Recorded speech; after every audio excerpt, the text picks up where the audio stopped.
간단히 3기옥 사용하겠습니다.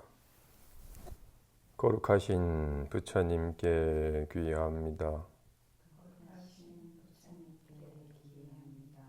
거룩하신 가르침에 귀의합니다.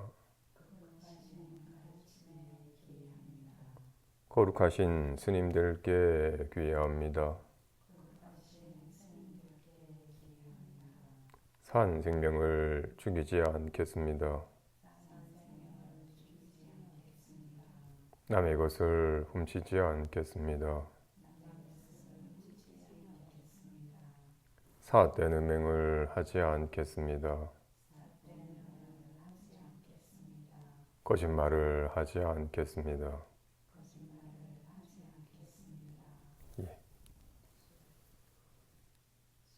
술에 취하지 않겠습니다.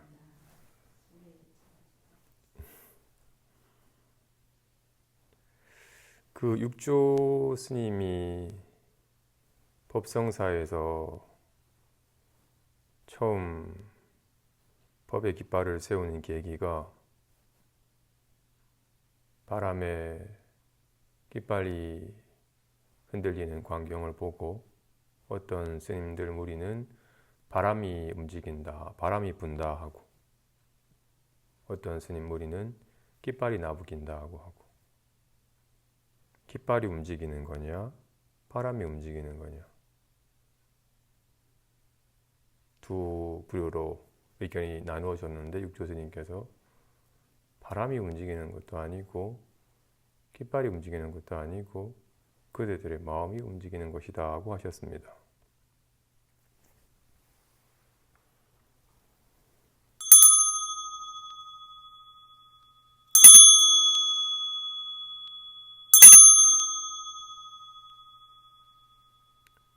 종이 울리는 것도 아니고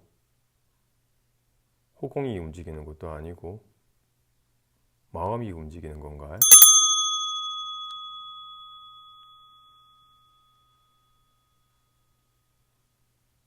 마음이 울리는 걸? 진실로 몸이 움직이는 게 아니에요. 잘가, 최고야. 마음이 움직이는 걸. 몸만이 아니라, 입만이 아니라 온갖 소리도 온마이 반매우 부처님께 귀의합니다. 다 마음이 작용하는 겁니다. 진실로 하늘이 아름다운 게 아닙니다. 오늘 하늘이 너무 아름답다. 마음이 아름다운 겁니다. 내 꼴 보기 싫다. 네 꼴이 보기 싫은 게 아닙니다. 꼴 보기 싫다라는 마음이 통하는 겁니다. 더러운 것도 깨끗한 것도 즐거운 것도 괴로운 것도 다 마음이 통하는 겁니다. 기분만이 아니라 생각만이 아니라 말만이 아니라 온갖 경계의 움직임 또한 다 마음이 움직이는 겁니다. 꿈속 세계의 모든 것들이 다 마음이 작용하여 마음이 움직이는 것일 뿐, 마음의 움직임 따라 온갖 마음의 움직임이 경계의 움직임으로 나타나는 겁니다. 잘가 마음의 움직임이 이렇게 몸의 움직임으로 나타나듯이 마음의 움직임이 이렇게 부처님께 귀의합니다라는 입과 소리의 움직임으로 나타나듯이 모든 것이 다 마음이 작용하여 나타나는 바입니다. 요즘 사시 불공 때 소종을 댕댕댕 치면서 종이 딩딩 움직일 때면 정말로 종이 울리는 건지 호공이 울리는 건지 마음이 울리는 건지 몸소 실감하는 시간을 잠깐 갖게 됩니다. 종만이 아니라 보수 종려에 앉아가지고 온갖 사소리가 빵빵거리고 휘잉휘잉 지날 때 또한 무엇이 이렇게 움직이는 건지 한번 직접 관해보는 시간을 가지시기 바랍니다.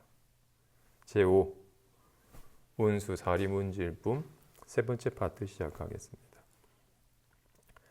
가령 몸이 괴로움이 있더라도 악취의 중생을 생각하여 대비심을 일으키고 내가 이미 조복하였고 또 일체 중생을 조복해야 하니 다만 그 병을 없애고 법을 없애지 않으며 병의 근본을 끊기 위해 가르쳐서 이끌기를 무엇이 병의 근본인가?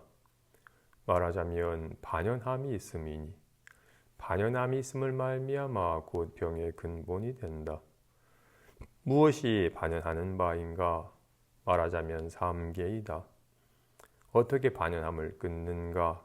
얻는 바가 없음으로써 하니 만일 얻는 바가 없으면 곧 반연함이 없다.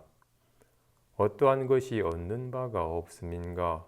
말하자면 두 가지 견을 여의는 것이다. 무엇이 두 가지 견인가? 말하자면 내견과 외견이니 내견과 외견을 여의는 것이 얻는 바가 없습니다. 무주사리여 이것이 병이 있는 보살이 그 마음을 조복하는 것이고 늙음과 병등과 죽음의 괴로움을 끊는 것이니 이것이 보살의 보리입니다. 만일 이와 같이 않으면 자신이 닦아서 다스린 바는 지혜와 이룸이 없는 것이니 비유하자면 원수를 이겨야 비로소 용맹하다고 할 수 있는 것과 같습니다. 이와 같이 늙음과 병등과 죽음을 아울러 없앤 자를 보살이라고 합니다. 봅시다. 보살은 병의 근본을 관하여 병의 근본을 끊는다고 합니다. 지금 여기 유마일이 병듦의 인연을 통해서 괴로움의 문제를 조망하고 괴로움의 근본을 끊는 얘기를 하고 있으니까 지금 병의 근본이라는 말로 언급되어 있지만 모든 괴로움의 근본 살다 보면 괴로울 때가 있죠. 그죠? 괴로울 때가 있어요. 모든 괴로움의 근본은 무엇인가? 무엇이 괴로움의 근본인가? 반연함이 있습니다. 반연함이 있음을 말미암아 괴로움의 근본이 된다고 합니다. 반연하다 하는 말이 반연이라는 말이 붙잡아서 매달리다 라는 뜻입니다. 그 등굴은 스스로 올라가지 못해서 나무나 담벼락을 붙잡아 매달려서 올라갈 수 있습니다.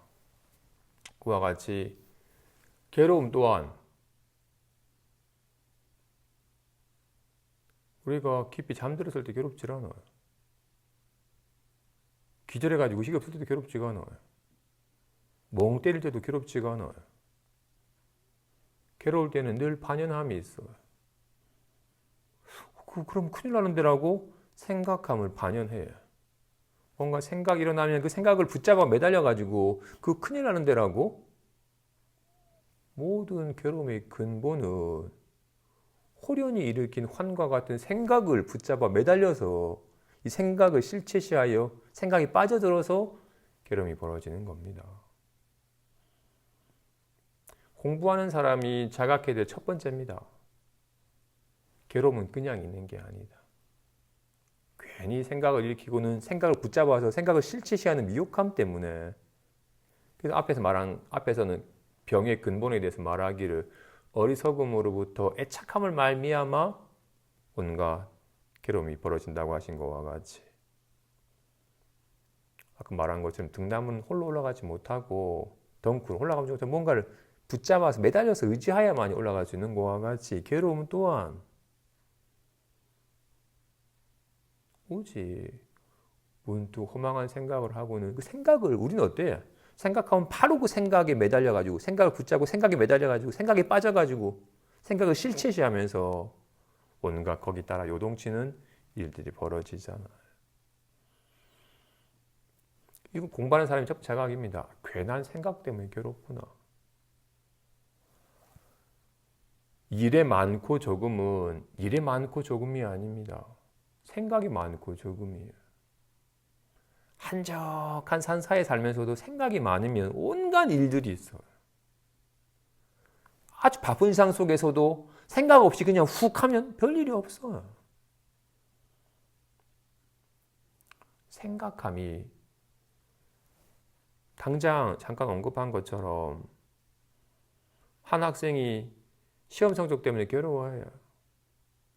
90점 맞았다고 괴로워하고 80점 맞았다고 다행스러워해요.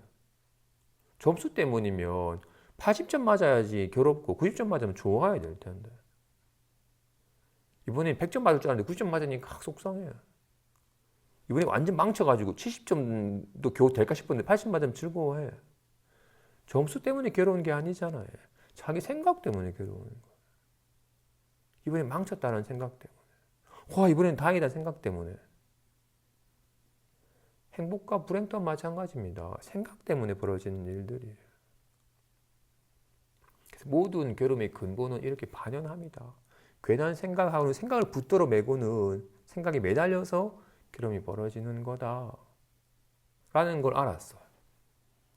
아, 괜한 생각 때문에 괴로운 거구나 라고 하자. 대부분의 사람의 접근은 이런 생각하지 말아야지. 이런 생각하면 괴로우니까 빨리 생각을 바꿔야지. 빠른 접근이기는 합니다.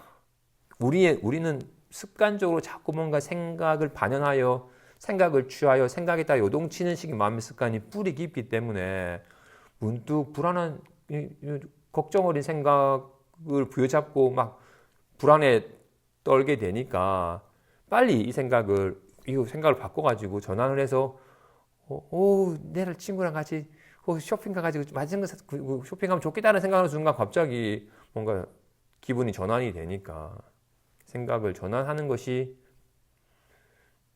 쉽게 접근되는 법이기도 합니다. 또는 생각 일어나니까 온갖 일이 벌어지고 온갖 일이 있는 것 같고 요동치고 괴로우니까 빨리 생각을 좀 그쳐야겠다. 생각을 쉬어야겠다라고 이렇게 생각이 나타나면 괴로우니까 생각을 빨리 그쳐서 비우는 것으로서 괴롭지 않는 삶을 추구합니다. 어떻다? 괴로움의 근본은 반연합니다. 온갖 생각을 반연하여 생각을 취하여 생각에 매달리기 때문에 괴로움이 벌어지는 거다라고 했어요. 그럼 어떻게 하면 이 반연함을 끊습니까? 얻는 바가 없음으로써 하니. 뭔가 있으니까 부여잡는 거잖아요. 얻는 바가 없음을 진실로 당장 본인들이 한 말을 부여잡아서 매달리나요?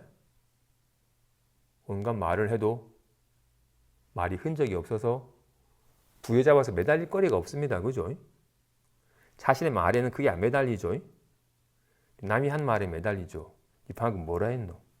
뭐 바보? 니라고 말에 매달려가지고 괴로움이 벌어지는 겁니다. 그지? 괜히 실체도 없는, 괜히 오직 마음이 그려낸 환으로서만 있는 헛것을 취하여 매달려서 괴로움이 벌어지는 겁니다. 진실로 말은 인연따라 나타나지만 흔적도 없죠. 어떤 말을 얻을 수 있겠어요? 어떤 말도 얻을 수가 없어요. 없으니까. 와 같이 모든 반연함을 끊는 길은 무엇을 반연했어요? 아까? 온갖 생각을 반연하여 생각을 취하여 생각에 매달린 거였잖아요. 그러면 큰일 나는데라는 생각을 취하여서 생각에 매달려가 요동친 거였으니까. 생각 자체가 망상이라서 허망한 상이라서 잠깐 연에 따라 환각같이 나타나는 바이기 때문에 있는 바가 없음을 사무치게 아는 것이 반연함을 끊는 길이다. 아까지 쉽게 접근한 두 가지 길은 얻는 바가 있었어. 걱정을 생각하니까 답답하고 불안하니까 빨리 새로운 다른 것을 취하여서 생각을 전환하는 거였고, 두 번째 생각 일어나면 괴로우니까 빨리 생각이 쉬어서 버텨버리는 것 또한 자꾸 뭔가 있으니까 이걸 바꾸거나 이걸 그치거나 하는 접근이었어요. 그건 근본적으로 반연함을 끊는 길이 아니에요. 끊임없이 반연할 바가 있잖아요. 뭔가 취하여서 매달릴 거리가 의지할 바가 있잖아요. 반연함을 끊는 길은 얻는 바가 없음을, 얻을 것이 없음을, 취할 것이 없음을 사무치게 아는 길이다. 그래서 이렇게 좋아. 그리고는 얻는 바가 없음이란 두 가지 견을 여의는 것이다. 내견과 외견을 여의는 것이다. 내견과 외견을 여의는 것이 얻는 바가 없습니다라고 말을 합니다. 이렇게 내견과 외견이 본래 얻을 거리가 없음을 어떻게 나라고 할 만한 것과 내가 느끼는 자라고 할 만한 것과 느낌이라고 할 만한 것이 보는 자라고 할 만한 것과 보이는 것이라고 할 만한 것이 따로 있지 않음을 보아서 이 허망한 상을 여의는 것이 얻는 바가 없음이라고 말을 합니다.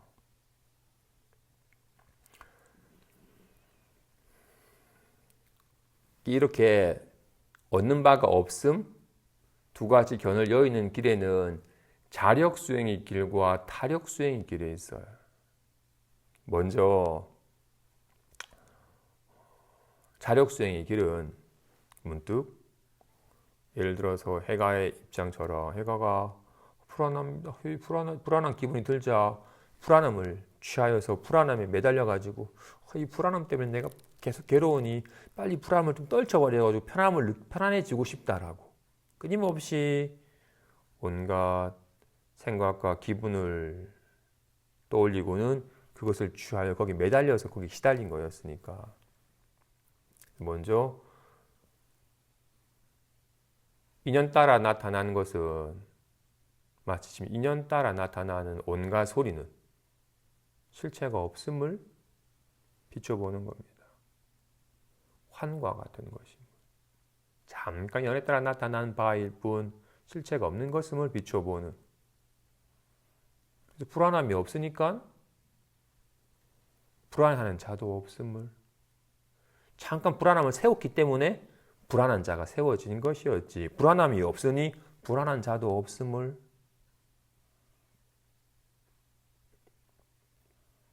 그래서 이렇게 직접 스스로 모든 것이 다 하나와 같아서 실체가 없는 것임을 정말로 무상하여 공적한 것임을 직접 환과 같음을 비춰보는 지혜의 길이 있어요.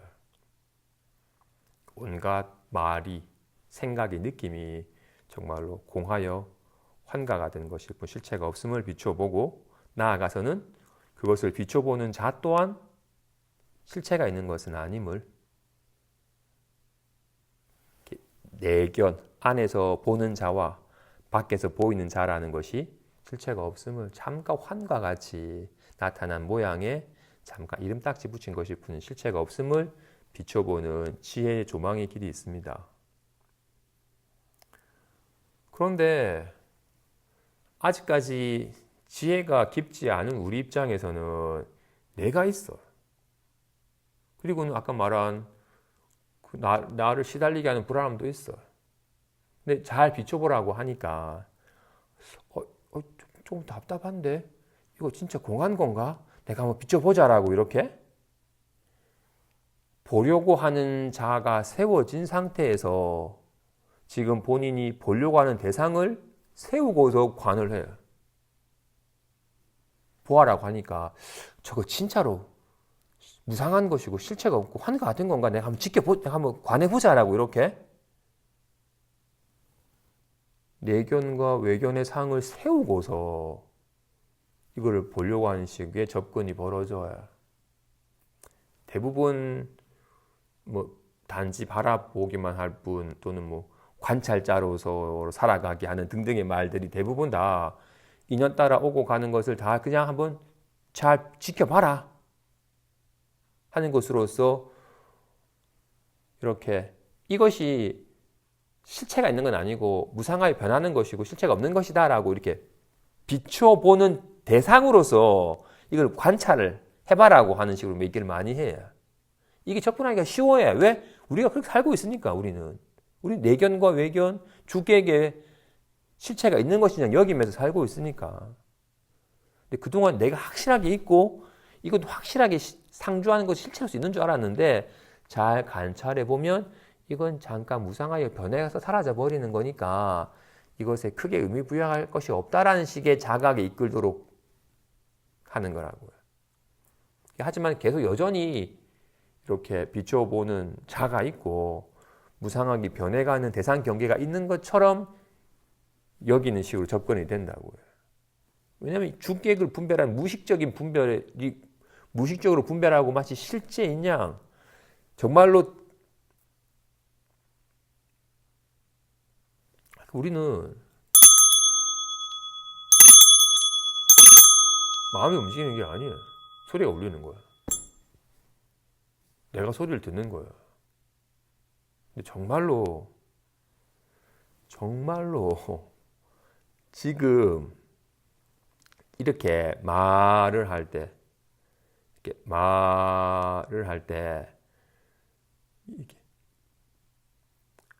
말하는 자가 없는데 말이 있을 수는 없죠. 말이 없는데 말하는 자가 있을 수가 없잖아요. 그죠? 이렇게 말이 있는 곳에는 말하는 자가 있잖아. 이게 둘이 아니에요. 그죠? 둘이 아니라고요. 근데 우리는 습관적으로 자꾸 둘로 나누어요. 그래서 아까 말한 이렇게 지혜 조망을 지혜 자력으로 관하는 자력에 관하는 길이 있지만 우리는 무의식적으로 뿌리 깊게 자꾸 주객을 나누어서 대상을 관찰하는 식으로 마음의 습관이 뿌리 깊기 때문에 자력 수행의 길은 이 말세는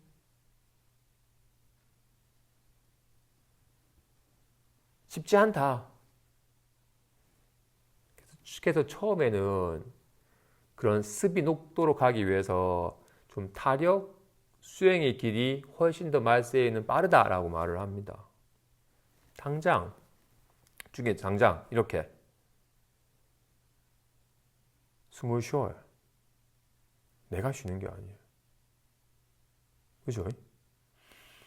숨이 일어나고 여기서 이 생명력이 숨을 들이키고 내쉬고 하는 거잖아요. 그죠?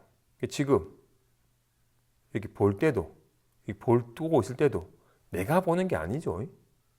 생명력이 보는 거잖아요. 그죠? 느낄 때도 내가 느끼는 게 아니죠. 느낌이 일어나는 겁니다. 그죠? 생명력의 작용으로 모든 게 다 이 활발한 생명력에서 온갖 일들이 일어나고 사라지는 거다. 까마귀 소리를 들음 또한 내가 하는 게 아니죠. 그냥 이렇게 들음이라고 하는 생명력의 작용으로 나타나는 거잖아요. 그죠?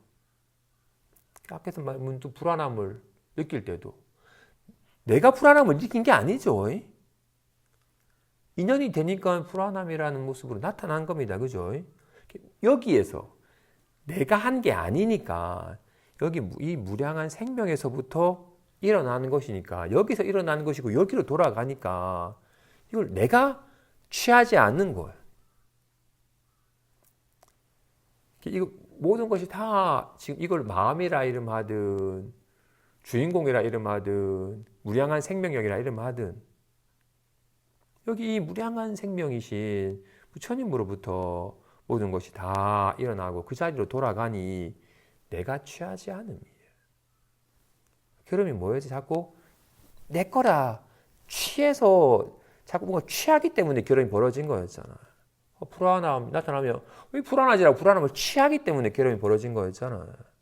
모든 게 다 여기서 일어나고 여기로 돌아가니 일어나서 일으킨 것도 당신이 하신 것이고 다 이 문제가 흘러가는 것도 당신의 일이니 오직 내가 하는 게 내가 일으킨 것이 아니니 당신으로부터 일어나서 당신의 작용으로 드러나는 거니까 모든 걸 다 당신께서 하십시오라고 내맡기는.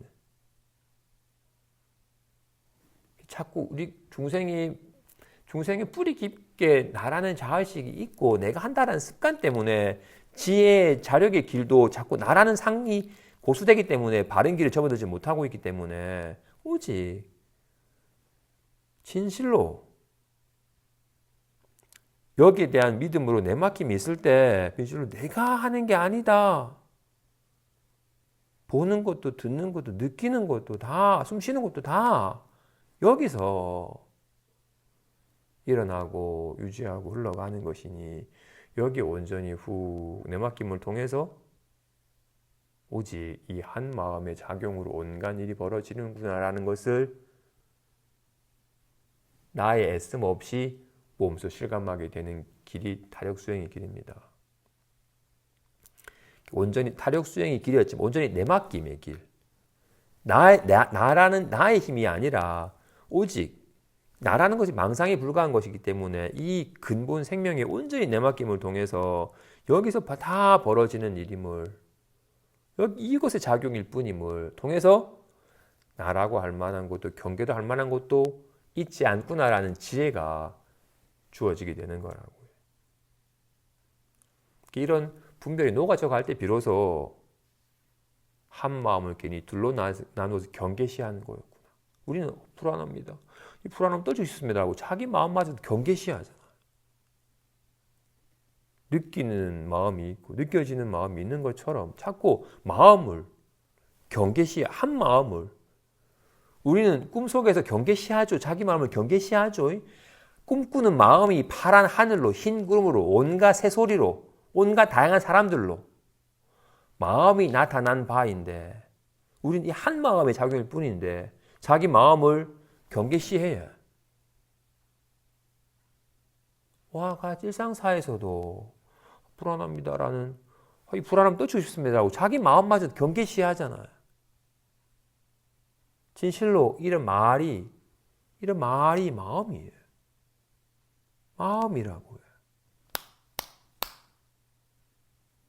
근데 자꾸 경계시하는 뿌리 깊은 마음의 무의식적인 분별심이 있기 때문에 자력 수행으로 조망하는 길은 분별 바탕 아래서 하기 때문에 계속 망상 노릇만 하고 근본적인 분별이 안 쉬워진다. 온전히 내맡김을 통해서 나라는 놈이 전혀 애쓰지 않고만 흘러가는 삶을 통해서 비로소 둘이 아닌 마음의 작용을 실감을 할 때 진짜 지혜의 조망이 생기게 되고 정말로 둘이 아님을 조망이 되고, 그래서 처음 타력 수행의 길로 갔지만 지혜가 수반이 되고 지혜가 수반이 될 때 온전히 제대로 내맡김이 되게 되고, 아직 처음에 지혜가 없을 때는 자꾸 나란 상이 있기 때문에 이제 내가 안 해야지, 온전히 내맡겨야지라고 또 이렇게 나라는 상과 내가 내맡길 무량한 생명이 있고 내맡기는 행위라고 하는 분별이 계속 발동이 돼.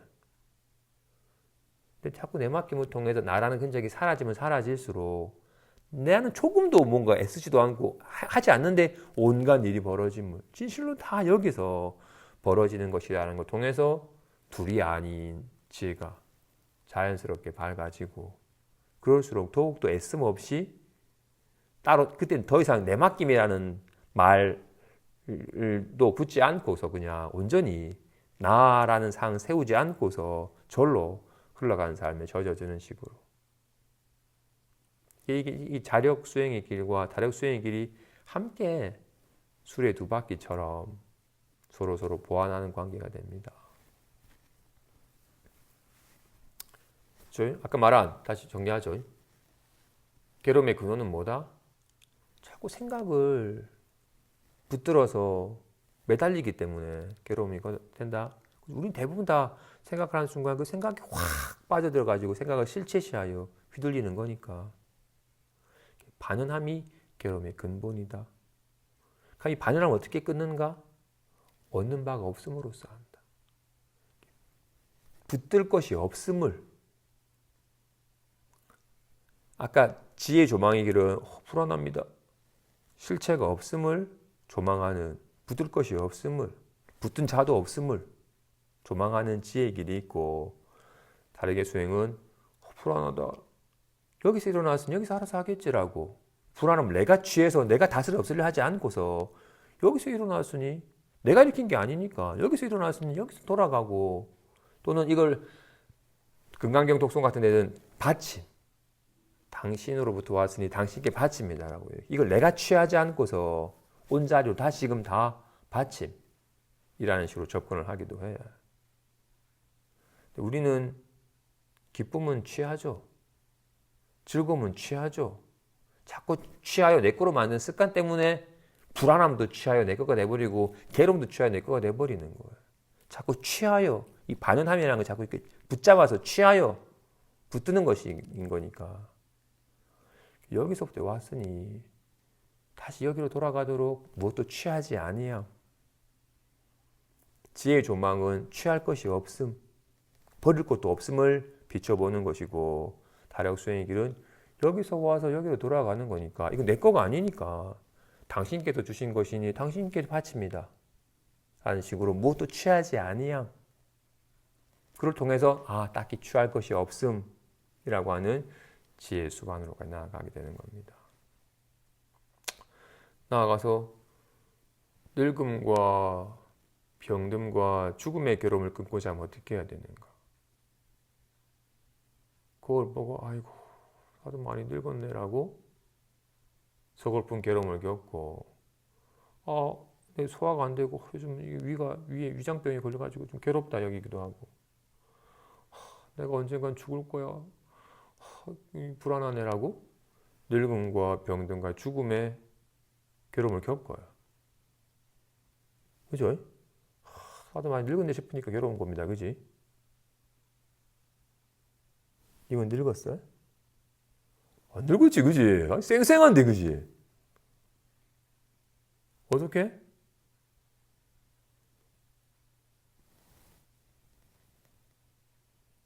양로원에 계시거나 또는 무릎이 안 좋아가지고 정말 두 발로 건강하면서 올라오실 정도로 노쇠하신 분에 비하면요. 쌩쌩 젊었잖아요. 그지? 반면에 어느 순간 젊은 시절을 떠올리면서 학창 시절에 앨범을 보다가 거울 보면 나도 많이 늙었네라고 서글픈 괴로움을 겪고요. 늙음이라는 것이 객관적으로 있는 게 아니죠. 얘가 그리는 거죠.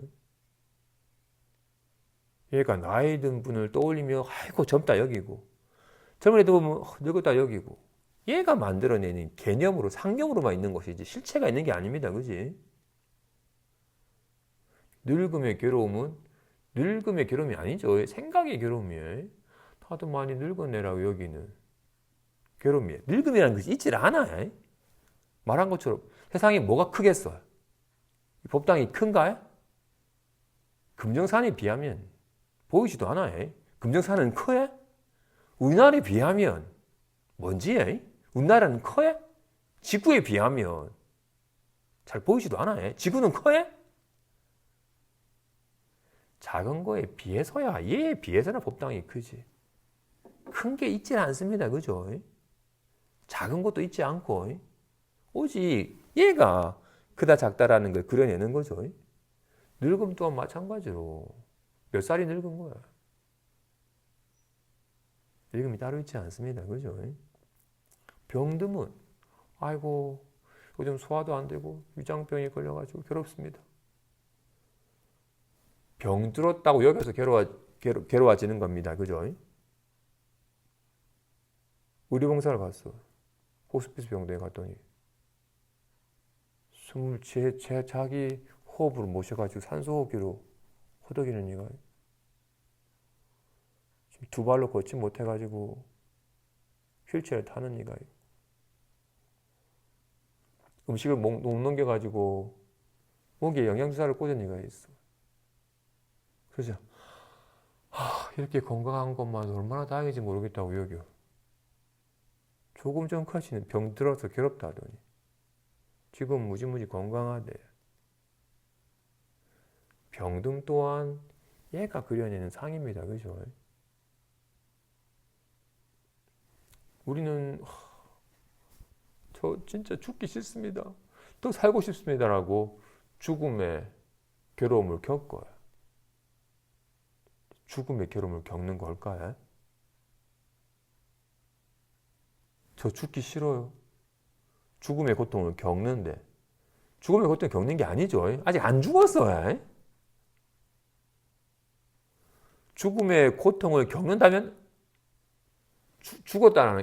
죽었다라는 얘기는 살아있지 않다는 말이잖아요. 그죠?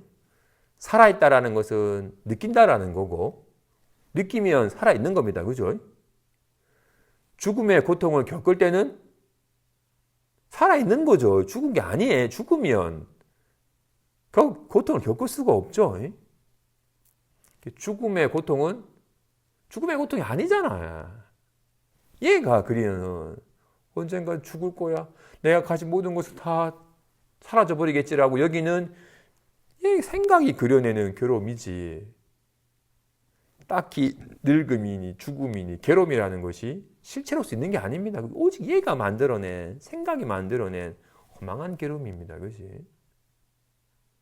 진실로 얻는 바가 없음을, 늙음이라고 할 만한 것이, 병듦이라 할 만한 것이, 죽음이라 할 만한 것이 얻을 것이 없음을 단지 생각이 그려낸 허망한 개념을 실체시하에 겪게 되는 괴로움임을, 그걸 보고 더듬 많이 늙어내라고 서글픈 괴로움을 겪는 건 늙어서 괴로운 게 아닙니다. 늙으면 없어요. 얘가 마음이, 생각이 그려낸 허망한 상념을 실제인 줄 알고 여기는 어리석음 때문에 벌어지는 괴로움입니다. 생각을 반영하여, 늙었다라는 생각을 반영하여서 허망하게 겪는 괴로움입니다. 말은 쉽지만 늙고 병들어 죽음이라고 하는 생각이 만들어낸 불안함과 괴로움에서 자유로워지는 것은 말처럼 쉽지는 않습니다. 하지만 가장 큰 괴로움이, 태어나서 늙고 병들어 죽는 것이 가장 큰 괴로움이니 그 문제를 해결한다면 사소한 괴로움은 흔쾌히 해결할 수 있다. 오직 철천지 원수를 조복하는 길이 가장 용맹한 자라 할 수 있지, 작은 문제를 해결하는 것은 용맹한 자라 할 만한 것이 못 된다. 넘어갑시다. 저 병이 있는 보살이 다시 이렇게 생각하기를, 나 이 병은 진짜가 아니고 있는 것이 아닌 것과 같이 중생의 병 또한 진짜가 아니고 있는 것이 아니다. 이렇게 관할 때에 모든 중생에 대해 만일 애견하여 대비를 일으킨다면 곧 버려서 여여야 한다. 왜냐하면 보살은 객진번뇌를 끊어 없애고서 대비를 일으키기 때문이다. 애견하여 가엾이 여기는 자는 곧 생사에 대해 지쳐서 싫어하는 마음이 있는데, 만일 능히 이것을 여인다면 지쳐서 싫어함이 있지 않고 생겨나는 곳마다 애견에 덮이는 바가 되지 않으며 생겨나는 것에 속박됨이 없으면 능히 중생을 위해 법을 설하여 속박을 풀어줍니다. 부처님께서 말씀하시길, 만일 스스로 속박됨이 있으면서 능히 저 사람의 속박을 풀어준다면 이러한 일은 있지 않으며, 만일 스스로 속박됨이 없으면서 능히 저 사람의 속박을 풀어준다면 이것은 옳은 일이라고 하신 것과 같습니다. 이런 까닭으로 보살은 속박을 일으키지 않아야 합니다. 어떠한 것이 속박이고 어떠한 것이 해탈인가, 선정의 맛에 탐착하는 것이 보살의 속박이고 방편이 생김으로써 하는 것이 보살의 해탈입니다. 보죠.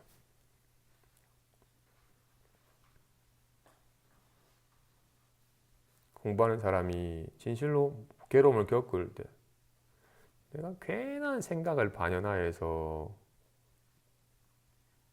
허망한 생각일 뿐인 것인데 이것을 실제 여기면서 괜히 허망하게 괴로워하는 것이구나.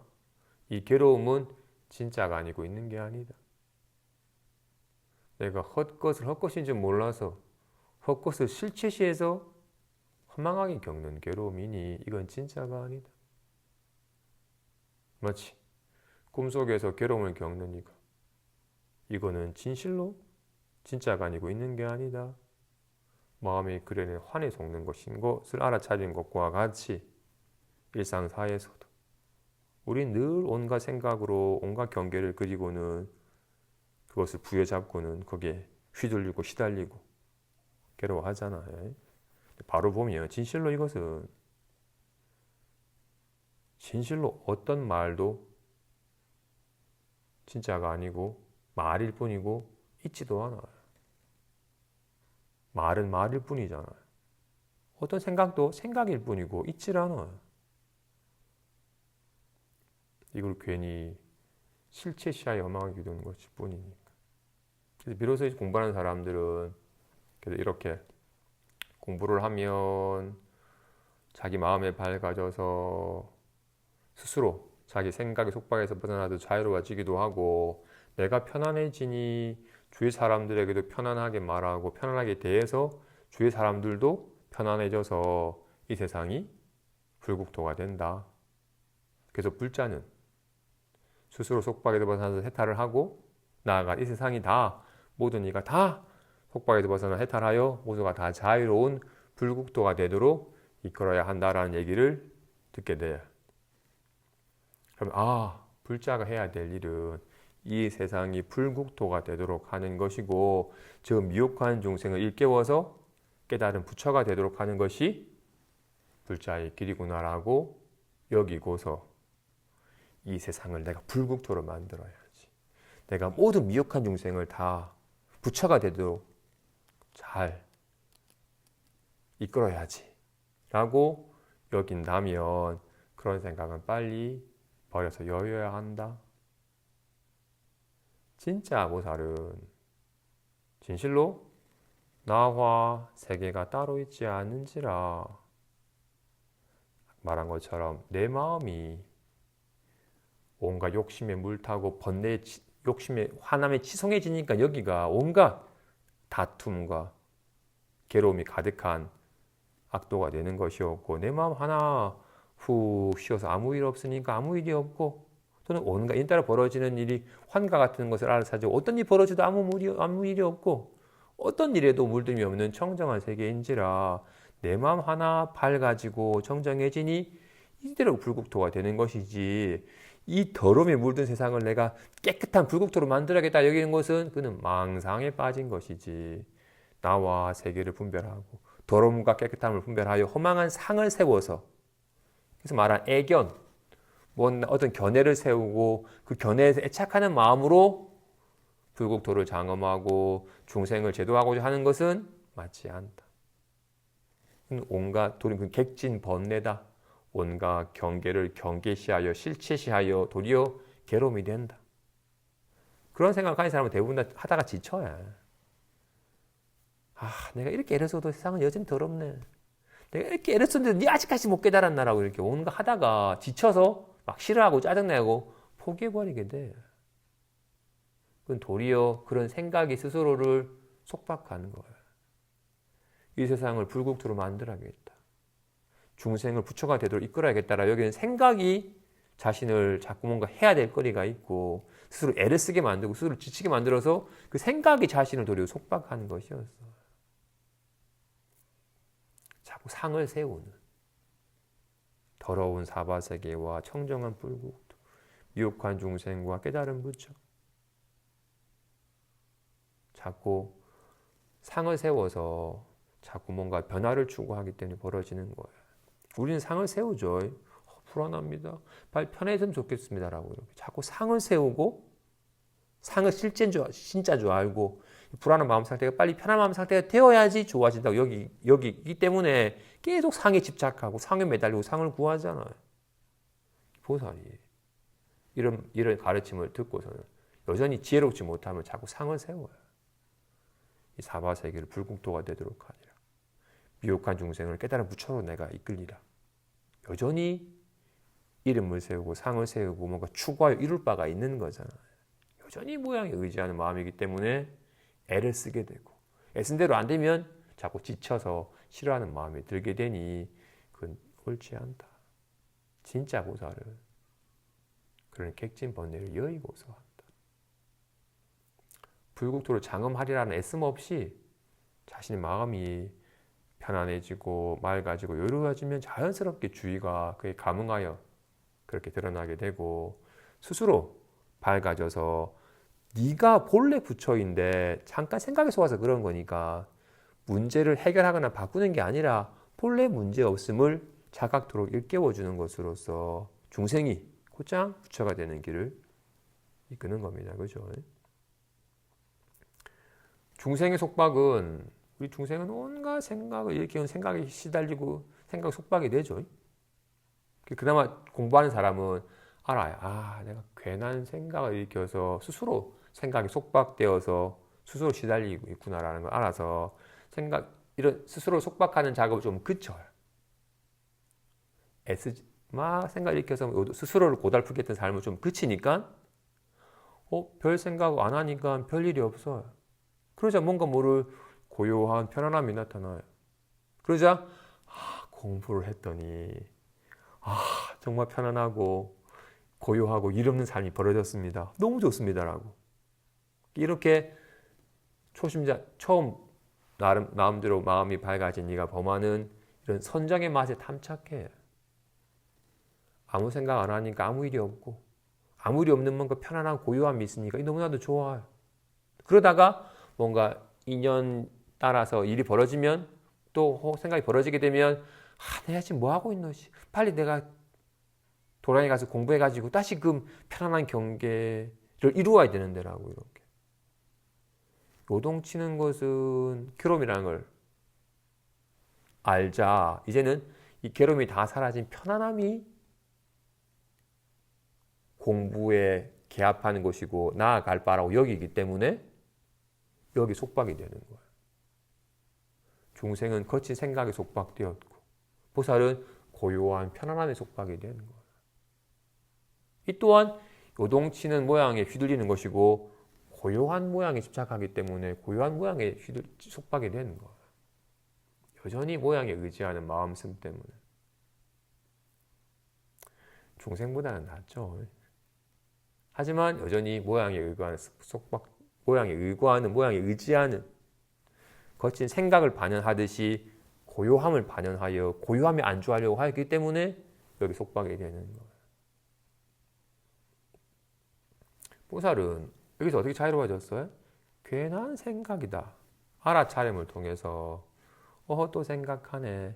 이거 헛거다라고 알아차림을 통해서 모양에 집착하는 마음이 쉬워지자 생각이 쉬워져서도 편안하고 환각하는 생각을 일으켜서도 일 없음을 알아서 걸림이 없고 그렇기 때문에 굳이 고요한 상태를 추구하지 않아요. 어떤 모양도 추구하지 않아요. 얻을 바가 없어서 떨쳐버릴 바도 없음을 알기 때문에 이 보살은 오직 있는 그대로를 바로 보는 지혜가 방편이에요. 따로 방편이 있는 게 아닙니다. 모양에 집착하는 마음을 그치도록 하는 것이 방편인 거니까. 그래서 보살의 해탈은 방편이 생김으로써 하는 것이 보살의 해탈이다. 근데 보살의 방편은 무방편의 방편이에요. 있는 그대로 바로 보는 것이 유일한 방편인 거니까. 환과 같은 것임을 알아차림. 그래서 무엇도 취하거나 무엇에도 의지하지 아니함이 보살의 방편입니다. 이어서 또한 지혜가 방편이 없는 지혜는 속박이고 방편이 있는 지혜는 해탈이며 지혜가 없는 방편은 속박이고 지혜가 있는 방편은 해탈입니다. 어떠한 것을 방편이 없는 지혜는 속박이라고 하는가? 말하자면 보살이 애견하는 마음으로써 불국토를 장엄하고 중생을 성취하며 공과 무상과 무작법에 대해 자신이 조복하는 것이니 이것을 방편이 없는 지혜는 속박이라고 이름합니다. 어떠한 것을 방편이 있는 지혜는 해탈이라고 하는가? 말하자면 애견하는 마음으로써 불국토를 장엄하고 중생을 성취하며 공과 무상과 무작법에 대해 자신이 조복하지 않아서 지쳐서 싫어하지 않는 것이니 이것을 방편이 있는 지혜는 해탈이라고 이름합니다. 어떠한 것을 지혜가 없는 방편은 속박이라고 하는가? 말하자면 보살이 탐욕과 성냄과 사견 등 모든 번뇌에 머물면서 온갖 선근을 심는 것이니 이것을 지혜가 없는 방편은 속박이라고 이름합니다. 어떠한 것을 지혜가 있는 방편은 해탈이라고 하는가? 말하자면 탐욕과 성냄과 사견 등 모든 번뇌를 여의고서 모든 선근을 심고 안욕따라 삼약 삼보를 회양하는 것이니 이것을 지혜가 있는 방편은 해탈이라고 이름합니다. 말이 복잡하네요. 봅시다. 먼저 방편이 없는 지혜는 속박이다. 또 지혜가 없는 방편도 속박이다. 반면에 방편이 있는 지혜는 해탈이고 지혜가 있는 방편은 해탈이다. 그러니까 방편과 지혜가 같이 수레 두 바퀴 가운데도 두 바퀴 같이 있으면 쭉 나아가지만 한 바퀴만 있으면 제자리가 돌고 나아가지 못하죠. 그죠? 와 같이 방편과 지혜가 쌍으로 구족할 때 해탈이지 하나만 있으면 도리어 속박이 된다고 하네요. 먼저 방편이 없는 지혜는 속박이다. 방편이 없는 지혜는 지혜라고 말했지만 지혜가 아니라 아르말이에요. 말한 것처럼 불교대학에 갔더니 불자는 이 세상을 불국토로 장엄하고 수많은 중생을 제도하여 부처가 되도록 이끌고 모든 것이 다 공하고 무상하고 무작임은 관하여 깨달아야 된다 라고 말을 듣자 진짜로 나와 세계가 둘이 아니고 중생과 부처가 둘이 아님을 진실로 모든 것이 다 공하여서 무엇이라고 할 만한 것이 없음을 이라고 하는 지혜가 진짜 지혜가 있어서 둘로 나누는 분별이 쉬워진 그래서 나다 너다라는 구분 없이 자연스럽게 함께 어우러서 살아가는 그런 방편이 수반된 지혜이며 그 진짜 방편과 지혜가 둘이 아니라서 지혜가 절로 방편으로 작용이 되고 방편 속에서 지혜가 내재되어 있으니까 정말로 걸림없는 해탈의 삶이 실현이 되겠지만 근데 삶으로 실천되는 방편 없이 아르마리만 있는 경우에는 아까 말한 기존의 분별에 입각해서 내가 불국토를 장엄해야 되고 내가 중생을 제도하려 이끌어야 되고 내가 모든 것이 공함을 비춰봐야 되고 하는 식으로 자꾸 내가 무언가를 조복하여 무언가를 닦아서 이루어야 될 것이 있다고 여기게 되면 속박이에요. 불교 공부를 어설프게 하면 불교 공부에 속박돼요. 내가 차라리 몰랐으면 편했을 텐데 어설프게 알아가지고 거기 속박이 돼. 어설픈 아르마리는 괜한 시시분별과 온갖 이루어야 될 바가 도리어 있어가지고 뭔가 애씀을 더 야기시킬 수 있어요. 그래서 그런 방편이 없는 아르마리는 속박이다. 반면에 방편이 있는 지혜는 진짜 지혜는 말한 것처럼 세상이 다 어우러져 있는 일법계인지라 자신이 나라는 상이 사라질 때 세상이 둘이 아니고 내 마음이 청정했을 때 세상이 불국토로 장엄이 되고 내가 깨닫고 나니 모든 이가 다 불성을 갖추고 부처였구나는 사실을 비로소 알아서 모든 일을 정말 부처님처럼 받들게 되고 일체가 다 공하여서 대상도 없고 나도 없고 공하다고 할 만한 것도 없어서 정말로 할 일 없이 무엇을 세움 없이 절로 인연 따라서 펼쳐지는 삶임을 온전히 실감하여 둘이 아니기에 정말로 절로 함께 나누고 딱히 설명 일도 없고 정말로 인연 따라 절로 온갖 일을 하여 게으르지 아니하는 육바람의 삶이 절묘 실행이 되는 식은 정말로 해탈이다. 반면에 지혜가 없는 방편은 속박이다. 지혜가 없어서 탐하는 마음과 성내는 마음이 여전하게 있다고 여기는지라 탐하는 마음이 일어나면 근데 더 이상 탐하지 말자. 이건 좀 아깝지만 조금 베풀자라고 이렇게 여전히 탐하는 마음을 실체시하여 이것을 이겨내려 하고 또는 성냄이 확 일어나면 화내지 말자 다스리려고 애쓰는 여전히 탐욕과 성냄과 온갖 삿된 생각이 실체가 없는 화나다라는 지혜 조망 없이 자꾸 이것을 방편으로 뭐 자꾸 다스리려고 하고 닦아서 이루려고 하는 것은 도리어 속박이 된다.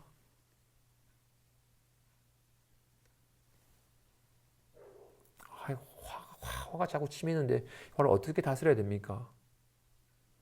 이렇게 다스리면 오른쪽 콧구멍을 막고 왼쪽 콧구멍으로 숨을 쉬면 좀 나아질 거다라고 하든지 화가 나면 하나부터 10부터 9, 8, 7 거꾸로 살라 말하든지 지혜가 없이 이것이 정말로 공하다는 지혜가 없이 자꾸 방편으로 이걸 어떻게 해결하려고 하는 것은 도리어 속박이 된다. 그 방편이 도리어 더욱더 그것을 실체시하고 이걸 어떻게 자꾸 다스려서 없애려고 하는 식으로 더욱더 그 방편이 도리어 더 실체시하는 식으로 어리석음을 부추길 수 있다. 그러니 지혜가 없는 방편은 속박이다. 반면에 지혜가 있는 방편은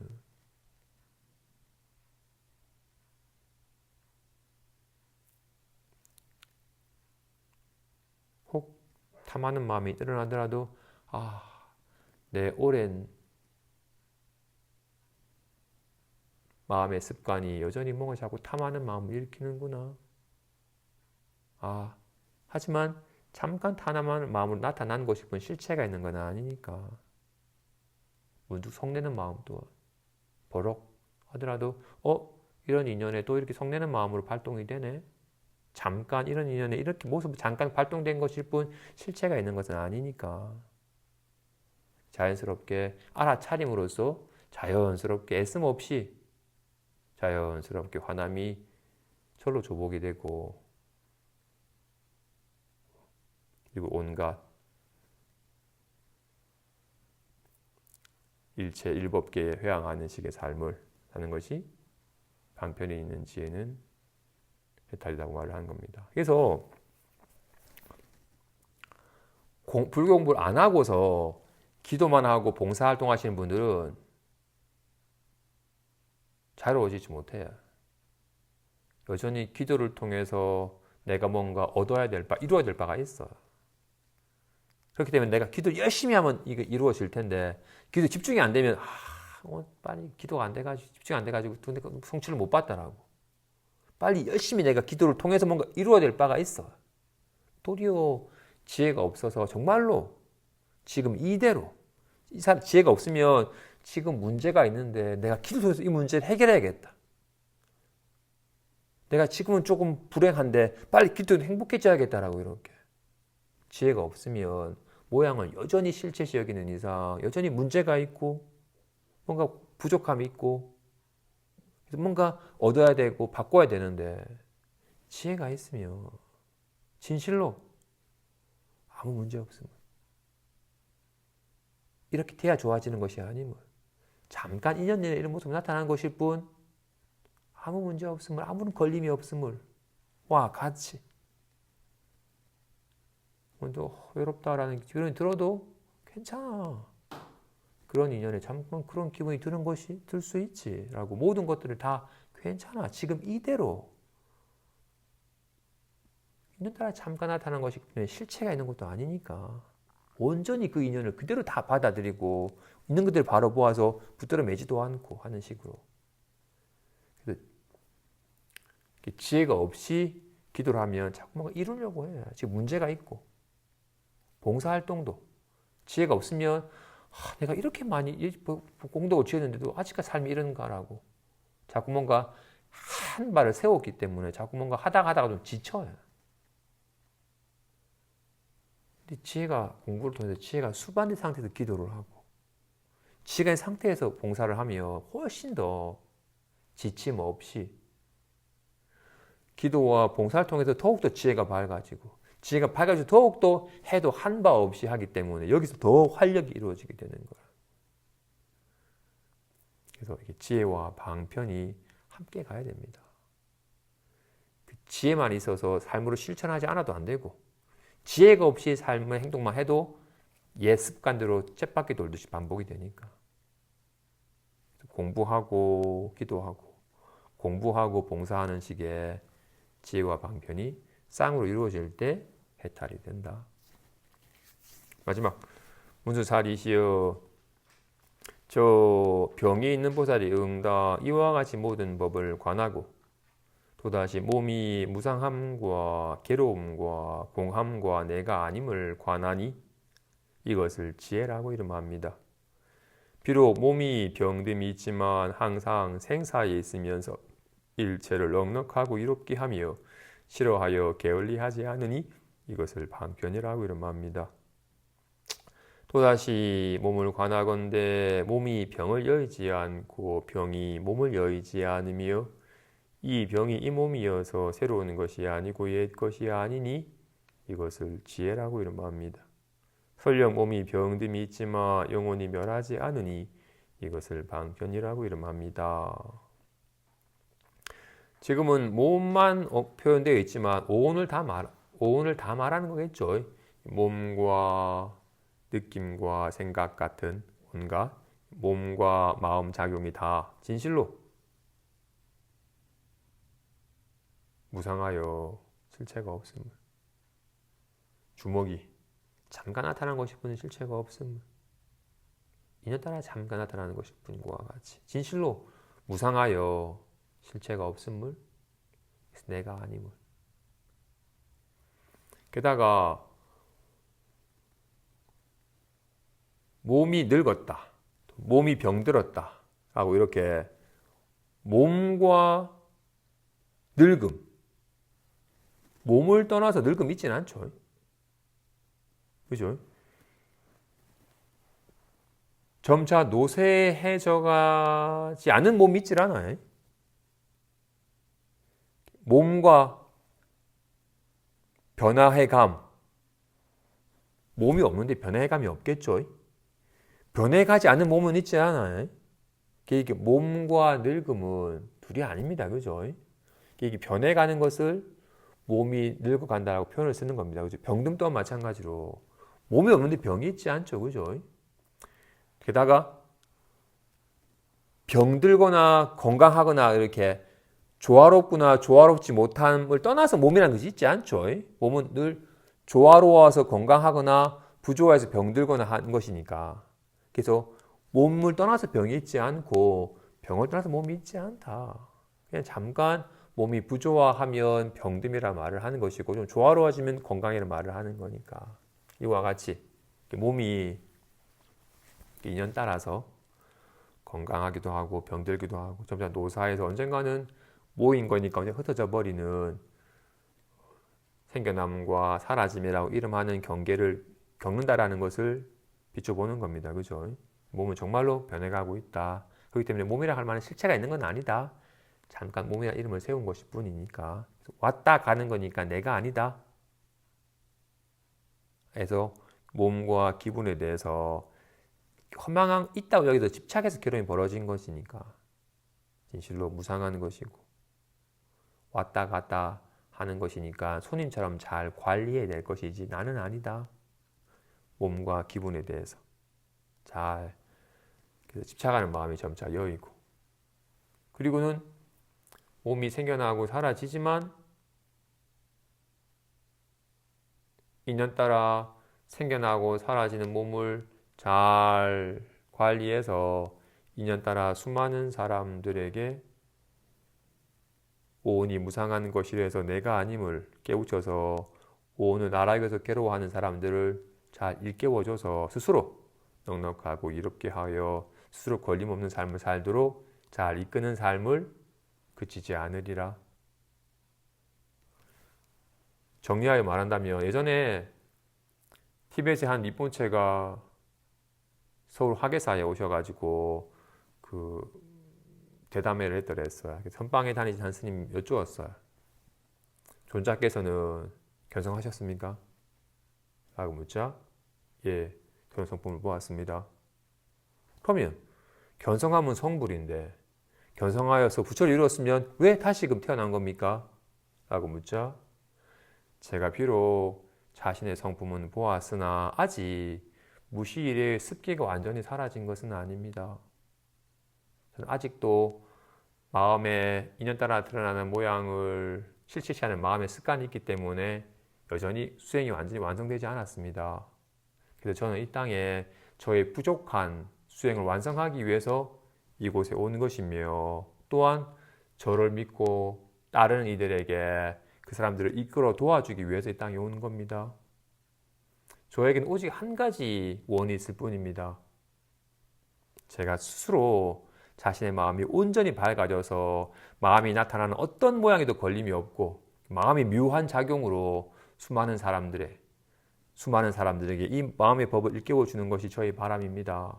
저는 이 생의 인연이 다한다 하더라도 또다시 새로운 생의 인연으로 수많은 사람들 곁으로 나아가서 그들을 정말로 돕고 이끄는 삶을 살기를 간절히 바랍니다. 하신 것과 같이 비로소 정말로 인연 따라 나타난 바는 다 환과 같아요. 가나다는 환과 같아요. 환인 줄 보면 환은 사라져 버려요. 근데 환이 아닌 건 사라지질 않아요. 진실로 주목과 과의 보자기는 허망한 잠깐 나타난 환과 같은 것이면 실체가 있는 게 아니에요. 모든 모양은 다 허망하여 정말로 꿈과 같고 환과 같은 것이에요. 실체가 없는 줄 알면 환은 사라져요. 모든 환이 사라져도 사라지지 않는 것이 있어요. 모든 건 다 생겨나고 사라지고 오고 가는데 생겨나지도 사라지지도 오지도 가지 않는 것이 있어요. 이걸 자기 성품이라 이름하고 본래 마음이라 이름해요. 진실로 몸이나 기분은 무상하여 환과 같죠. 실체가 없는 것이니 내가 아니면 내가 아닌 것을 알아 여기는 것 때문에 진짜 나를 잃어버린 거였으니까. 몸뚱이나 생각과 기분을 난 줄 알았기 때문에 진짜 자기 성품은 저버린 거였으니까. 이건 정말로 무상하여 환과 같은 것입니다. 내가 아님을 알아서 여기에 대한 집착이 여여질 때 비로소 어디서든 늘 함께하고 묘하게 밝아서 온갖 일이 벌어지되 물들미 없는 자기 성품에 밝아지는 것을 지혜라 하며, 하지만 이 마음이 온갖 오온의 모습으로 나타나는지라 인연 따라 온갖 오온의 모습을 나타남 속에서 수많은 사람들에게 이 법을 일깨워 주는 것을 방편이라 이름한다. 저는 유일하게 말하니 오온의 무상함을 깨닫고 오온의 집착이 점차 옅어져 가고 그럴수록 더욱더 밝아지는 자기 마음에 밝아져서 정말로 마음은 청정하여 물듦이 없고 이 마음은 생멸함이 없으며 본래 갖추고 있는 이 마음 온갖 일을 벌어도 요동함이 없는 여기에 밝아져서 수많은 인연 따라서 온갖 모습을 놔두어서 사람들에게 이 법을 깨닫도록 일깨워줘서 모든 이가 다 넉넉하게 이롭도록 돕고자 하는 것이 저의 유일한 바람입니다 하신 것이 지혜와 방편이라고 이름을 하는 겁니다. 여기까지 하겠습니다.